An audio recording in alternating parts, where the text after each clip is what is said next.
You're listening to the Call Kent podcast, where Kent C. Dodds answers questions and gives insights to software engineers like you.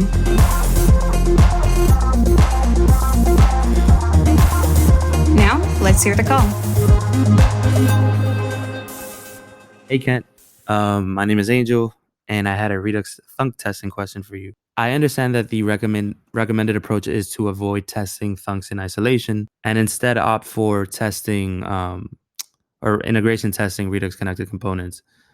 The main reason given is that thunks are considered implementation details. My questions are, why are thunks considered implementation details? And in the context of async thunks in R2 and Redux Toolkit, can you give examples of how testing an async thunk might lead to false negatives and false positives in our tests? So for some context, my team has kind of fallen into the habit of thunk testing in isolation for thunks that are specifically like conditionally calling other actions in the store. Thank you very much, and looking forward to hearing your response. Thanks. And that was the call. Here's what Kent had to say.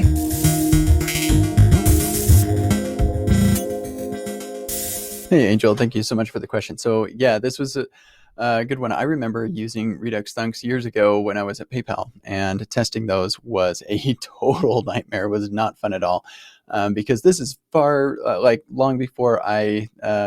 Actually, this might have led into the reason that I do not like testing Redux directly, or anything at all. Now, I understand that a lot of people really like testing Redux reducers and stuff because it's just pure functions and all of that, but it really is just implementation detail. And the reason why is because there are only two users who care about the code that you are writing. It is the end user who's clicking buttons and submitting forms and stuff, and the developer user who is rendering the components and that sort of thing.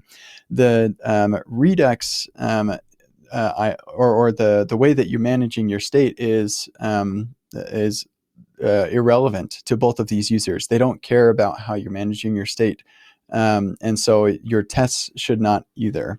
So the fact is that maybe you're going to keep on using Redux thunk for a long time into the future, or maybe you decide to migrate or move away or refactor certain parts of your app state to use something else.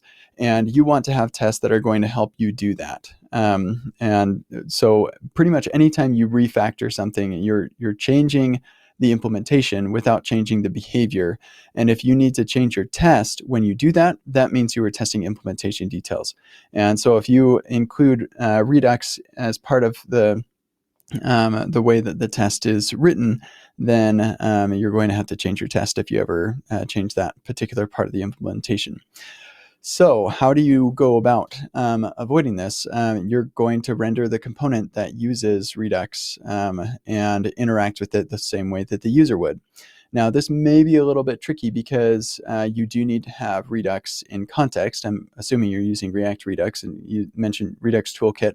And I confess I've not used Redux Toolkit before. I understand it is way better than the Redux that I used years ago.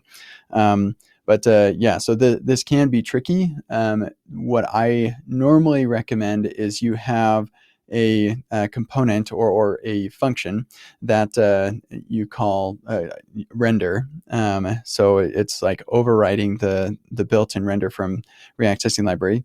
And it sets up a wrapper. This is an option in React Testing Library when you call render. And that wrapper is just your app. And your app component, like the top level component of your app. This would include the Redux store setup and all of that. And so then your test can be completely free of the implementation detail of not only Redux, but also your router and whatever else. And then when you call render, you render whatever component that you're trying to test, and it will have Redux in context in the exact same way that it is in the app. Now, this might not come across very well in audio form, and so luckily, this is what I do in Epic React. And so I'll add a link to the example or to the workshop app in Epic React to the notes here so that you can take a look at what I mean by this. But it works great, and I definitely advise doing things this way. And what this allows you to do is you simply interact with the UI the way that the user would. You're waiting for things to show up and whatever, and you don't worry so much about what actions are dispatched and all of that. It not only does it drastically simplify your tests, it also allows your test to give you a lot more confidence, and it allows you to use your test to give you confidence when you're refactoring. If you ever decide to change the way that the actions are dispatched, even if you keep Redux thunk, you can still get a lot of benefit from your test by avoiding the implementation detail so that you can change the action name or the state or whatever it is. So I hope that is helpful to you, and I wish you the very best. This has been the Call Kent podcast. Learn more about Kent at kentcdodds.com and get your own questions answered at kentcdodds.com/calls.